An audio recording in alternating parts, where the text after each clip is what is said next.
여러분, 내가 대한민국에 태어나서 살아가는 것이 어떻게 행복하고 기쁘고 즐겁고 자랑스럽습니까? 일부보다 낫네요. 일부는 별로 소리가 없는데 어르신들은 살아가기 더 좋으신지 우리 성도님들은. 오늘 여러분, 우리가 살아가는 이 세상이 좀 어렵고 힘든 게 있어도 젊은 사람들은 이민 가고 싶어가지고 대한민국을 헬 조선, 지옥 조선이다라고 이야기를 하기도 하는데, 또 어떤 사람은 너무 힘들어서 극단적인 선택을 하는 사람도 있지만, 예수님을 믿는 우리는 아름다운 이 대한민국을 주신 하나님께 감사하고 신앙의 자유가 있는 이 나라에 내가 살아가게 됨을 감사하며 살아갈 수 있기를 바랍니다. 어떤 배우는 아들을 새쌍둥이를 낳았는데 첫째 아들 이름을 대한이라고 지고 둘째 아들은 민국이라고 짓고 셋째 아들은 만세라고 짓습니다. 그 아이들이 지금 13살입니다. 뭐 배우니까 뭐 그러겠지 하겠지만 배우라고 어려움이 없겠습니까, 여러분? 다 살아는데 어려움이 있지만 특별히 예수님 믿는 사람들은 아름다운 이 대한민국 삼천리 금수강산 이 아름다운 나라에 또 하나님을 섬길 수 있는 그런 은혜를 주신 것을 늘 감사하며 살아가는 은혜가 있을 수 있기를 예수님의 이름으로 축복합니다. 오늘 읽은 말씀은 이 예레미야서의 말씀인데, 예레미야는 이 유대 나라, 북왕국 이스라엘과 남왕국 유다가 있죠. 남왕국 유다의 나라의 마지막 국가가 바빌론에 무너지기에 그 다윗 왕조의 마지막 왕들의 통치 기간에 사역했던 선지자입니다. 그래서 이 요시야 왕 13년 주전 627년경부터 시작해서 이렇게 요새 아들 여호와서 또 여호야긴 시드기야 왕으로 해서 나라가 바벨론의 주전 586년에 멸망할 때까지 사역했던 그런 선지자고, 나라가 멸망하고 난 다음에 이 폐허가 된 이 조국을 바라보면서 마지막 한 1, 2년 정도 살다가 이 천국에 간 선지자입니다. 그는 참 하나님의 말씀을 전하면서 그 이스라엘 또 남왕 유다 백성 또 예루살렘 주민들이 하나님께로 돌아오기를 그렇게 갈망했지만 끝내 돌아오지 않고, 오늘 읽은 12절 말씀에 보면 하나님의 말씀이 이러하니라 그래도 그 유다 백성들은 우리는 완악한 마음대로 우리 살아가겠다 하고, 그리고 13절 이하에 보게 되면은 결국은 이 예레미야에 통해서 주신 하나님의 말씀을 받지 아니하고 오히려 하나님의 말씀을 전하는 예레미야를 죽이려고 웅덩이를 파고 덫을 놓고 막 그렇게 했습니다. 그래서 예레미야도 화가 나가지고 하나님 이 백성들을 용서하지 마옵소서 저주에 가까운 기도를 드리는 장면이 오늘 읽은 말씀인데요. 하나님은 이렇게 예레미야가 낙심이 되고 좌절이 되고 절망 가운데 있을 때에 예레미야에게 뭐라고 이야기했냐면, 네가 한번 저 토기장이 집에 가서 한번 봐라, 그렇게 이야기했습니다. 토기장이 집에 예레미야 가서 보니까 토기장이가 질그릇을 가지고 진흙으로 그릇을 만드는데 롱로에 올려놓고 막 돌리면서 만드는데 그릇이 터지니까 다시 또 그릇을 만드는, 그 토기장이가 원하는 대로 그 의견대로 만드는 그런 것을 봅니다. 그러고 난 다음에 하나님께서 예레미야야 이스라엘 백성에게 가서 이야기해라. 이 진흙이 토기장이 손에 있는 것처럼 너희가 내 손에 있느니라. 그리고 하나님께서 어느 나라 민족을 하나님이 멸하려고 했는데, 뽑고 멸하고 하려고 했는데 그 나라 그 백성들이 또 돌이켜서 하나님께 나오면 하나님이 내리려고 했던 재앙을 내리지 않을 것이다. 그러나 반면에 내가 어느 나라를 건설하고 세우려고 했는데 그 나라 백성이 오히려 하나님께 악을 행하고 하나님 앞에 우상을 섬기고 그러면은 내가 그 나라를 향하여서 내리려고 했던 복을 내리지 않을 것이다. 그걸 전해라 그랬어요. 그리고 가서 너희들은 악한 일을 버리고 하나님 앞에 참 그 길과 행위를 아름답게 해라라고 이렇게 전하게 하였던 것이죠. 하나님께서 이렇게 예레미야에게 토기장이의 집에 그릇 만드는 것을 보게 하신 이유가 무엇입니까? 그것은 인생의 주인된 권리는 여호와 하나님께 있음을 알게 하기 위함인 것입니다. 여러분, 인생의 주인된 권리, 주권은 누구 손에 있는 것입니까? 하나님 손에 있는 거죠. 예레미야가 내려가서 보니까 그 농로에 이 진흙을 넣고 그릇을 만드는 이 토기장이가 어떻게 만듭니까? 4절에 보니 진흙으로 만든 그릇이 토기장이 손에서 터짐이 그가 그것으로 자기 의견에 좋은 대로 다른 그릇을 만들더라. 여러분, 그릇 만드는 그 토기장이가 그릇 만들 때에 자기 마음대로 만든다는 거죠. 그래서 여기에서 이제 하나님이 이 예레미야를 통해서 말씀해 주시는 게 뭐냐면, 유다 백성들이나 예루살렘 주민뿐만 아니라 이 세상의 모든 사람은 하나님이 사람을 뭘로 만드셨다는 이야기입니까? 흙으로 만드셨다는 거예요. 우리가 대단히 잘난 것 같지만 흙으로 만들었어요. 첫사람 아담을 만드실 때 흙을 빚어서 그 코에 생기를 불어넣어서 생명이 되게 하시고 이 흙으로 만들었죠. 그래서 이사야 선지자도 우리는 진흙이요 하나님은 토기장이십니다, 그렇게 이야기했고, 또한 솔로몬은 전도서 3장 20절에서 사람과 짐승이 다 흙으로 말미암았으므로 다 어디로 돌아간다 그랬습니다. 흙으로 돌아간다는 거. 다 죽으면은 흙으로 돌아가는 거죠. 그래서 우리 인생은 흙으로 지음을 받았고 또 흙을 밟고 살고 또 흙으로 더불어 살다가 결국은 마지막에는 흙으로 돌아가는데, 그런데 하나님의 백성들 인생은 흙으로 만들었지만은 그냥 내버려진 그런 그릇이 아니다. 누가 주관하십니까? 하나님이 주관하시는 거죠. 그걸 이야기하는 겁니다. 개인이든 국가든 민족이든 하나님이 주관하신다. 6절 같이 읽겠습니다. 여호와의 말씀이니라. 이스라엘 족속아, 이 토기장이가 하는 것 같이 내가 능히 너에게 행하지 못하겠느냐. 이스라엘 족속아, 진흙이 토기장이의 손에 있음 같이 너희가 내 손에 있느니라. 우리 인생의 모든 주인된 권리는 누구 손에 있다고요? 하나님 손에 있다고. 예수님 안 믿는 사람, 절간에 다니는 사람들은 다 누구 손에 있다 그래요? 부처님 손 안에 있다 그런데 아니라, 여러분, 인생의 모든 주인된 권리는 누구 손에 있어요? 여호와 하나님 손에 있는 거죠. 살고 죽는 건 하나님 손에 있는 겁니다. 이건 개인만이 아니라 민족도 마찬가지예요. 국가도 마찬가지입니다. 그래서 8절 말씀에 만일 내가 말한 그 민족이 악에서 돌이키면 내가 그에게 내렸던 재앙을 대해서 뜻을 돌이키고 재앙을 내리지 않을 것이다. 반면에 내가 세우려고 했는데 그들이 계속 악을 행한다면 내리려고 했던 복도 내리지 않을 것이다 라고 그렇게 10절 말씀에 말씀한 거죠. 그러니 오늘 여러분, 우리 인생의 개인도 하나님이 우리의 가는 길을 주관하시고 인도하실 뿐만 아니라 나라 민족도, 이 국가의 지도자를 세우는 것도 하나님이 하시는 것입니다.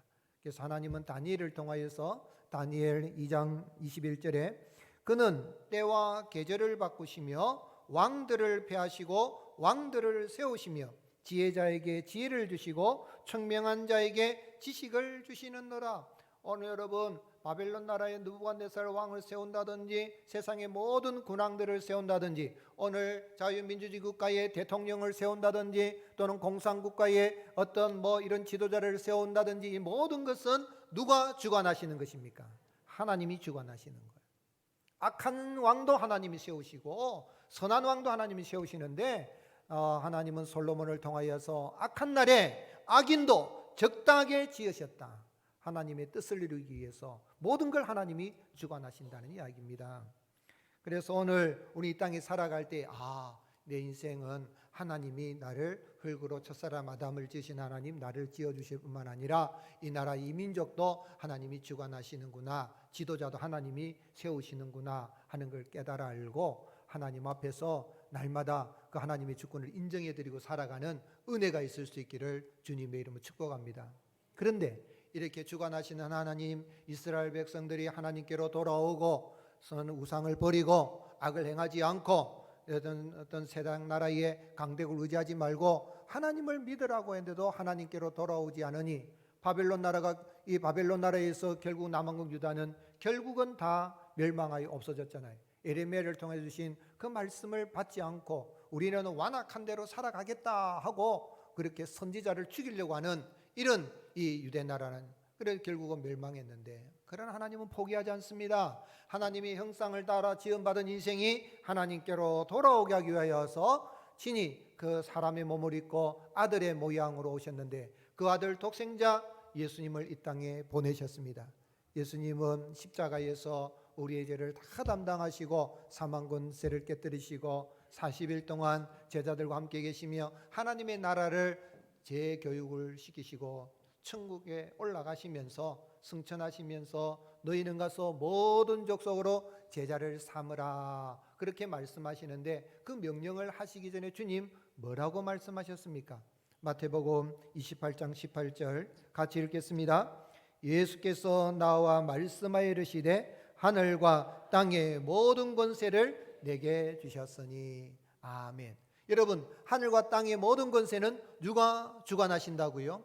예수님이 주관하십니다. 여러분, 예수님이 하늘과 땅의 모든 권세를 가지고 개인과 나라와 민족을 주관하고 다스리시는 여호와 하나님이신 것을 믿으시기를 예수님의 이름으로 축복합니다.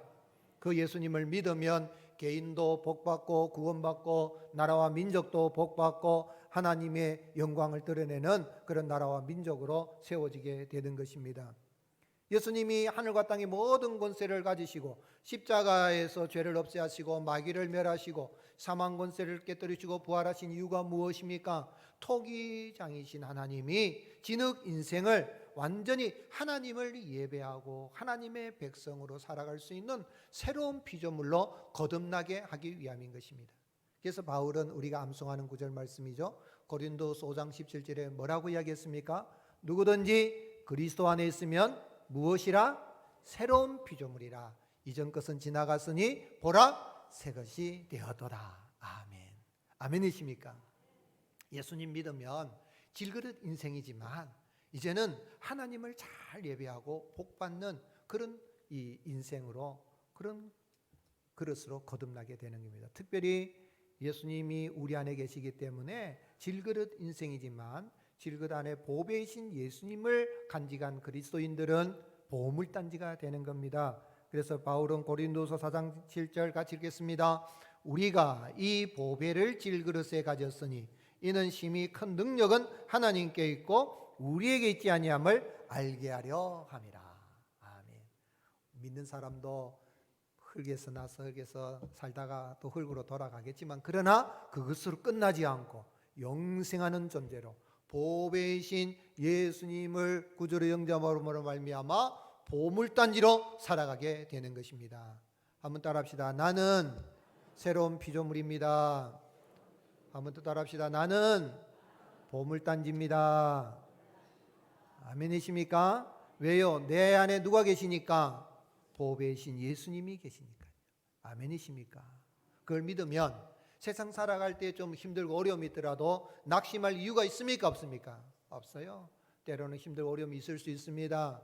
대한민국 얼마나 살기 좋은 나라임에도 불구하고 헬조선이라 그러고 이렇게 하는 것은 부정적인 것을 봤기 때문에, 물론 삶이 너무 고달프다 보면 그런 참 생각을 가질 수도 있겠지만, 믿는 사람들은 오늘 이 토기장이가 질그릇을 만드는 잘못되니까 터져버리니까 또 다시 새 그릇을 만드는 것처럼 우리 인생 살아갈 때에 깨어지고 터지고 안 되고 어려움이 있어도 하나님은 우리를 새로 만드시고 보물단지로 살아갈 수 있도록 은혜를 베풀어 주십니다. 사형리 들어보셨어요?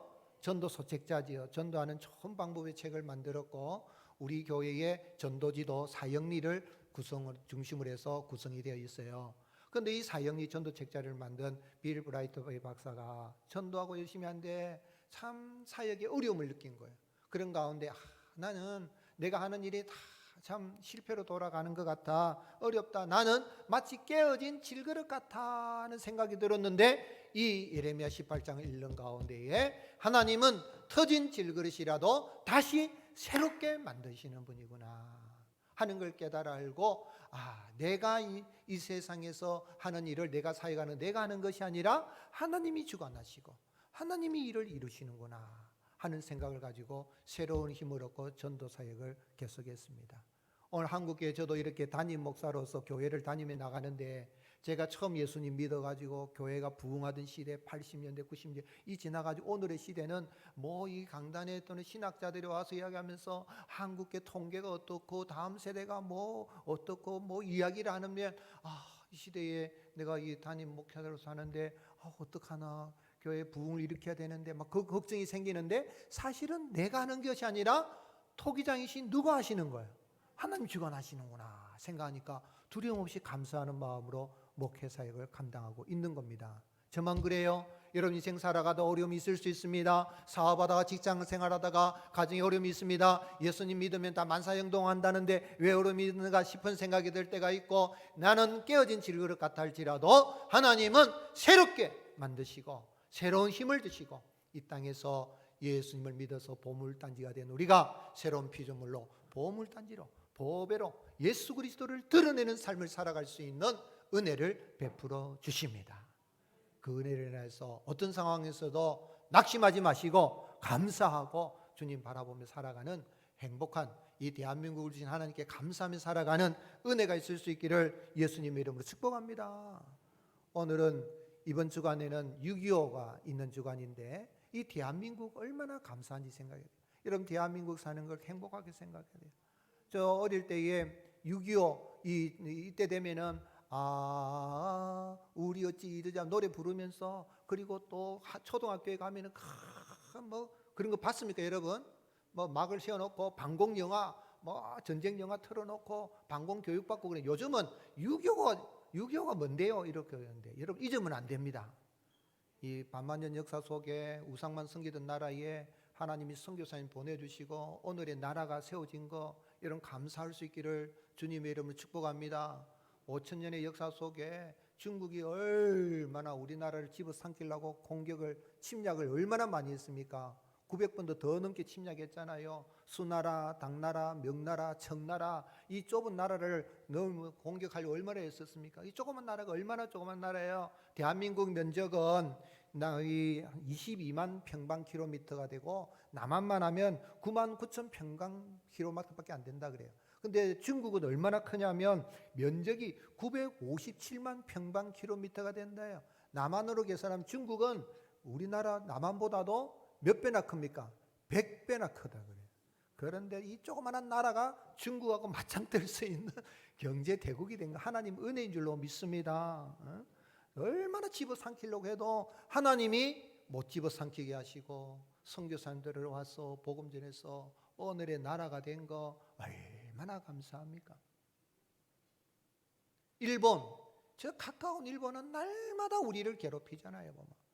그러니까 우리는 일본 사람 부를 때 일본 사람이라 안 하고 일본 니은 미음 붙여가지고 그렇게 하잖아요. 저도 노회장에서 사역 때문에 이제 일본 한 2번 갔다 왔지만 가기 싫어요. 가깝고도 먼 나라 비행기 타면 하는데, 요즘은 일본 뭐 얼마나 많이 가는데, 일본이 우리를 얼마나 참 지배하려고 명나라 때는 또 가겠다고 길내라 그러고 임진왜란 일으키고 35년 동안 우리를 지배하고 이렇게 식민 통치를 받고 했지만은 하나님이 이렇게 히로시마 나가사키에 원자탄 떨어뜨려서 대한민국에 강복을 주신 줄로 믿으시기를 주님의 이름으로 축복합니다. 우리가 잘나서 된 거 아니에요. 하나님의 은혜로 어느 날 갑자기 강복이 찾아왔잖아요.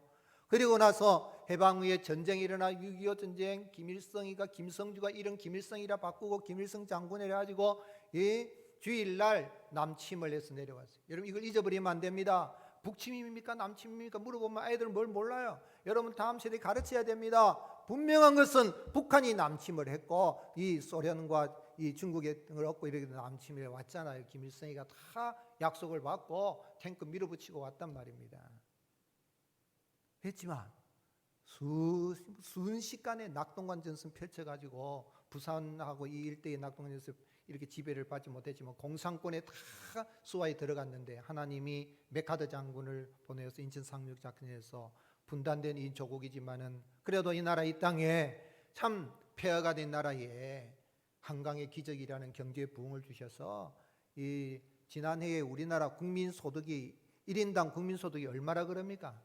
35,600달러 그래 된다 그래요. 우리 한국 돈으로 계산하면 1인당 국민소득이 4,900만 원이라요. 이런 엄청난 경제 10위권 나라에 있는 거 하나님 은혜인 줄로 믿으시기를 주님이 축복합니다. 한국 교회가 부흥성장해서 하나님 은혜 베풀어 주신 거 감사해야 돼요. 전적인 하나님의 은혜입니다. 참 인구가 많은 중국, 세계에서 돈이 많은 나라 일본, 또 이 군사 강대국인 미국, 그리고 땅이 가장 큰 나라 러시아, 이 4대 강국의 틈바구니성에서 살아가고 있는 대한민국, 이스라엘 나라가 이 저 북쪽에 이 아수르나 바빌론 나라, 남쪽에 이집트 나라 이런 사이에서 끼어가지고 지금 이스라엘하고 이란하고 뭐 전쟁을 하고 있는데 조그마한 나라가 이리 치고 저리 치고 했던 것처럼 에레미야 때도 마찬가지였습니다. 그런데 그런 가운데서도 강대국을 의지하려고 하지 말고 누구를 의지하라는 거예요? 하나님을 의지하라. 오늘 여러분 예수 그리스도를 믿어 구원받고 아름다운 이 대한민국에 살아가게 하신 은혜를 감사하면서 하나님 오시는 날까지 이 한국교회가 이 나라 이 민족이 참 선민 이스라엘과 같이 하나님의 복을 받아 누리는 아름다운 그런 역사가 일어날 수 있도록 기도하며 나가는, 감사하며 나가는 저와 여러분이 되시기를 예수님의 이름으로 축복합니다. 그럼 우리가 어떻게 살아야 되겠습니까? 성도는 길과 행위를 아름답게 하고 천국 복음을 전파하는 삶을 살아가야 되겠습니다. 먼저는 예수님 믿는 사람들이 믿는 사람답게 길과 행위를 아름답게 하는 그런 믿음에 합당한 삶을 살아가야 됩니다.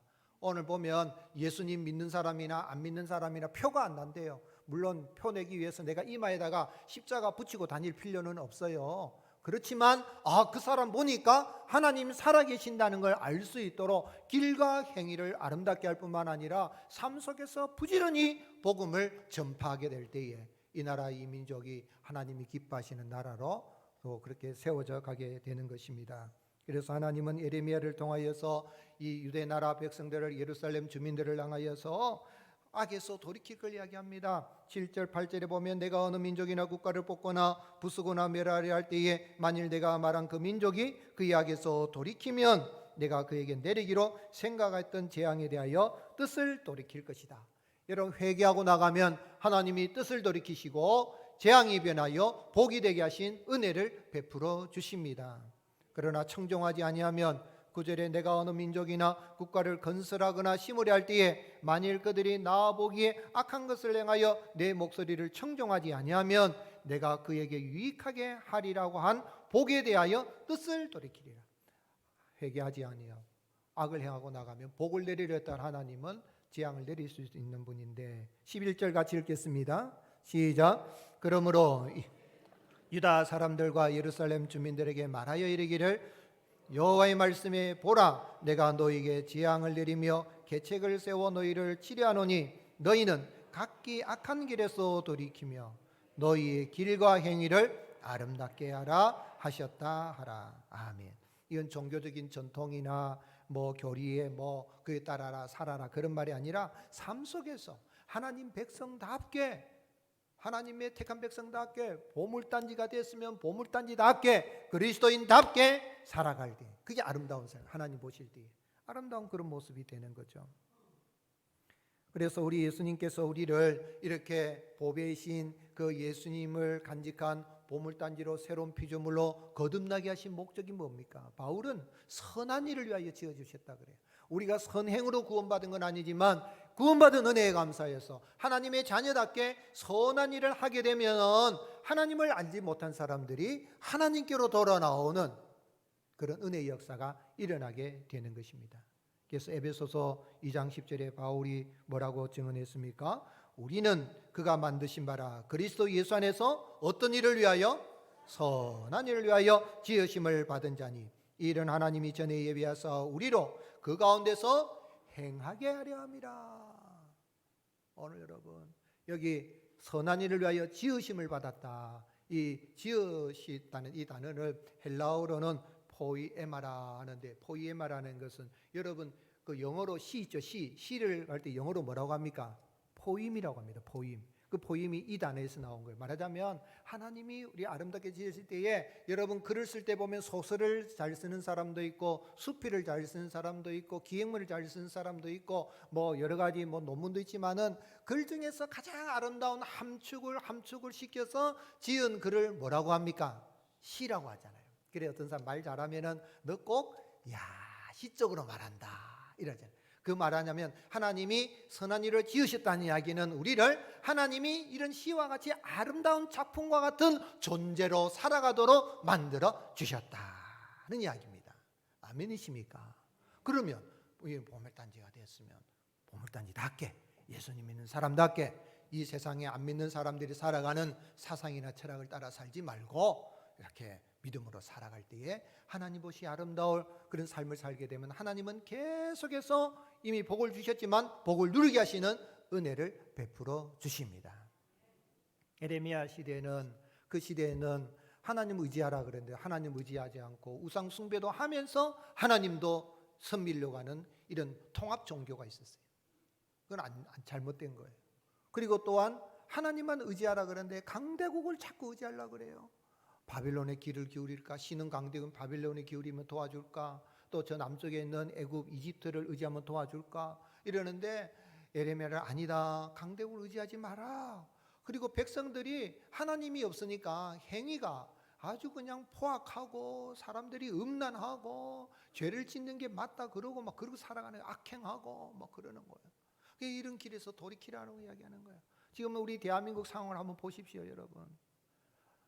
참으로 하나님이 한강의 기적을 주시고 오늘 한국에 부흥을 주셨는데 우리가 하나님 없어도 우리 인간의 노동력으로 얼마든지 잘 먹고 잘 살 수 있습니다 하고 하는 게 사회주의, 공산주의, 유물사관 아닙니까? 그게 팽배해 있고 또 돈만 있으면 최고입니다 하는 천민 자본주의 사상 아주 팽배해 있습니다. 개화기 때에 나라가 해방이 되고 이렇게 막 전쟁이 일어날 때에 그때 우리 선조들이 외쳤던 말이 뭐예요? 조선아 조심해라. 소련에게 속지 말고 일본은 일어난다. 미국을 믿지 말라 그랬는데 여러분 미국 믿을 수 있습니까? 믿을 수 없잖아요. 뭐 사드 해가지고 뭐 핵우산 정책으로 우리를 보여준다. 미군이 있으니까 사드를 해서 배치해놨지. 그거 아니면은 저 일본도 옮겨버리는 거예요. 믿을 수가 없어요. 어느 나라를 믿겠습니까? 일본은 일어났어요. 일본은 우리가 6.25 전쟁으로 해 나라가 폐허가 됐을 때에 군수물자 다 받아가지고 히로시마 나가사키 핵폭탄이 떨어뜨려가지고 끝났는 나라인데 한반도에 전쟁이 일어나니까 부자가 돼버렸잖아요. 오늘 여러분 일본은 일어났고 소련 보십시오. 얼마나 침략을 하고 지금 세계는 지금 이스라엘과 이란의 전쟁이 막 일어나고 있는데 이런 가운데 있을 때에 우리가 할 수 있는 최고의 선한 일은 뭐냐면 참으로 날고 나신 그 예수님의 복음을 부지런히 전하여서 우리 이 백성을 하나님께로 돌아오게 하는 이 나라 이 백성이 하나님의 나라 제사장 나라가 되는 그런 은혜가 임하게 하는 일이 가장 선한 일 중에 선한 일입니다. 부지런히 날고 나신 주님 나를 보배단 줄로 삼아주신 주님의 이 복음을 우리 가까운 사람들에게 전파해서 세상 나라 가운데 하나님의 나라를 세워가는 은혜가 있을 수 있기를 예수님의 이름 축복합니다. 이게 바울이 우리를 구원하신 목적이 뭐라 그랬어요?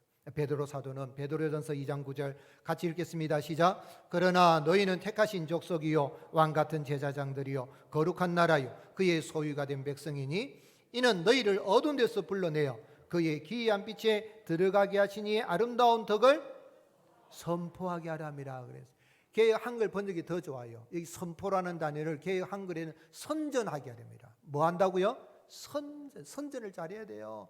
여러분 내가 전도를 잘한다니 선전하는 거예요. 예수님 믿어봐라. 나처럼 보물단지가 된다. 우리 모자이크교회 와봐라. 목사 설교 한번 들어봐라. 우리가 보물단지로 거듭난다. 이 선전을 잘해야 돼요. 아멘이십니까? 복음을 전하라. 아름다운 덕을 예수님을 믿어봐라. 이 선전하는 그렇게 전도하면 세상 나라가 주와 그리스도의 나라가 됩니다. 대한민국이 하나님이 기뻐하시는 나라로 세워지게 되는 것입니다. 요한계시록 11장 15절 제가 성경 구절 가운데 가장 좋아하는 구절들 중에 한 구절인데 같이 읽겠습니다. 시작. 일곱째 천사가 나팔을 불매 하늘에 큰 음성들이 나서 이르되 세상 나라가 우리 주와 그의 그리스도의 나라가 되어 그가 세세토록 왕노릇 하시리로다. 아멘. 내가 복음을 부지런히 전하면 거기에 하나님의 나라가 임합니다. 어떻게 세상 나라가 하나님 나라를 세울 수 있겠어요? 그거 뭐냐면 사람들의 마음을 예수님께로 인도하면, 그 마음밭이 하나님께로 돌아오면, 그러면 오늘 우리 가정이, 우리 민족이, 이 나라가 하나님의 나라가 되고 하나님의 복을 계속 받아 누리게 되는 것입니다. 선한 일 중에 가장 선한 일은 이 유교를 우리가 75주년 이렇게 발발 15주년 생각해서 과거를 생각하면 다시는 이 땅에 이 유교가 전쟁이 일어나지 않도록, 이스라엘과 이란이 그 전쟁을 바라보면서요, 참 하나님께서 어떻게 할란가, 전쟁 근거에 세계 전쟁이 터지는 거 아닌가 하는데, 이 나라에 다시는 유교와 같은 전쟁이 일어나지 않도록 우리는 기도해야 되겠습니다. 북한의 김정은이 믿을 수가 없어요. 그 한반도 전쟁 시나리오라고 쓴 우리 한국의 이 미래학자인 최윤숙 씨가 지금 그 책에 보게 되면 김정은이가 얼마나 이 못된 놈인지, 미안합니다, 놈이라 해서 내보다 어리니까 좀 놈이라 해도 이해를 하십시오. 그런데 그 할아버지 누굽니까? 김일성보다도 못됐고, 그 아버지 누굽니까? 김정일보다도 못됐대요. 저 유럽에 가서 공부도 하고 영어도 잘하고 운동도 잘하고, 그래 보니까 마치 뭐가 말 타고 이렇게 가는데 보니까 이 백마 타고 돌아다니고 하는데, 그런데 만지작거리는 게 뭘 만지작거려요? 핵을 만지작거리는데, 북한에 지금 핵무기가 적어도 50개가 있고 많게는 200개가 있답니다.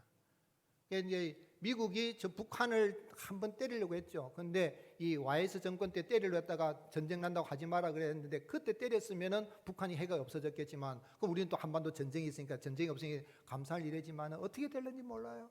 그런데 저 김정은이가 자기 정권이 조금 하면은 다른 나라로 귀화하고 망명하는 게 아니라, 자기 정권이 위태하다 싶으면 어떻게 하겠어요? 요거 남한에다 던지자. 제일 먼저 어디 던지고 싶어요? 그렇게 했어요. 3.1 이 전쟁 시나리오 발표했습니다. 2013년도에 한반도 전쟁 3.1 시나리오, 3일 만에 부산까지 하는데 제일 먼저 던지는 곳이 부산입니다. 부산이 어디 있어요? 미국 여기 있죠. 그래야만이 미군이 못 들어오고 일본이 겁먹고 일본에 있는 것도 못 들어온다는 거예요. 전술 핵무기라도, 그 전술 핵무기 20km 미만의 그런 TNT 20km 미만의 그런 건데, 이거 던지면 10만 명이 그 자리 즉사하는 거거든요. 그걸 공중에 한 500m에서 800m 터뜨려가지고 아예 그냥 꼼짝 못하게 만들어. 그 다음에 두 번째로 던지고 싶은 데가 어디냐면 상주라고 그래요. 상주 어딘지 압니까? 상주는 이 남한의 중심이랍니다. 그 탁 터뜨리면 가장 피해가 확산이 된다는 거예요. 그런 정말 던지고 싶은 데 어디냐면 서울이랍니다. 서울 경기 인구가 2,500만이 몰려있죠. 그런데 하나님이 주관하시니까 회개하고 하나님께로 돌아가고 하나님께 기도하고 은혜를 구하면은 하나님이 전쟁 1번지라는 이 땅에 참으로 2차 세계대전 전쟁이 나지 않도록 지키신 하나님, 우리를 긍휼히시고 재앙을 내려냈다가도 복을 내려주시고 계속해서 하나님의 복을 누리게 하신 은혜를 베풀어 주십니다. 그 은혜를 믿고 기도할 뿐만 아니라 부지런히 여러분, 선한 일 중에 가장 선한 일, 나를 보배 단지 질그린 인생인데 보물 단지 삼아주신 예수님의 복음을 잘 전파해서 이 나라, 이 민족이, 이 나라가 주와 그리스도의 나라로 세워지는 은혜가 있을 수 있기를 예수님의 이름 축복합니다. 3.1 운동 당시 민족 대표 34명 중에 한 사람이 남궁옥 선생님, 여러분 기억할 건데, 이분은 개화기 때의 암울한 이 민족에 참 한 줄기 빛과 같이 살았어요. 그래서 황성신문 사장도 하고 현산학교 설립자로 간동학교 회장으로 나라를 일했는데, 우리가 찬송가 580장에 보면 삼천리반도 금수강산, 이 찬송가 가사를 지은 분이 이 남궁옥 선생님인데, 이분이 참 전국의 무궁화 심기 운동을 많이 하고, 이제 그가 이 일경에 체포되어서 모진 고문 후유증으로 순국하게 될 때에 뭐라고 이야기했냐면은, 내가 죽거든 내 시체를 불살라 곱게 가루를 내어서 무궁화 나무나 과일나무에 거름으로 주게 해라. 죽어서라도 내가 이 조국을 잊지 않을 것이다. 그런 마음으로 했어요. 오늘 예수님 믿는 사람들은 이 나라와 민족, 이 6월에 호국보훈의 달인데, 호국보훈의 달 어떻게 나라를 지킬 수 있습니까? 믿는 성도들이 하나님께로 먼저 기도하고 하나님 은혜를 구하고 나가면, 모든 악행을 버리고 아름다운 일을 행하고 부지런히 복음을 전하면, 이 나라 민족의 선교사를 통해 복을 주신 하나님이 세계 열방을 향해서 오늘 우리 박 장로님이 기도하신 것처럼 K 선교 한국이 될 수 있도록 저 중국과 공산뿐만 아니라 이슬람까지 복음을 전하는 그런 나라로 하나님 세워갈 수 있도록 은혜를 베풀어 주십니다. 그런 은혜가 우리 모두에게 임할 수 있기를 예수님의 이름으로 축복합니다.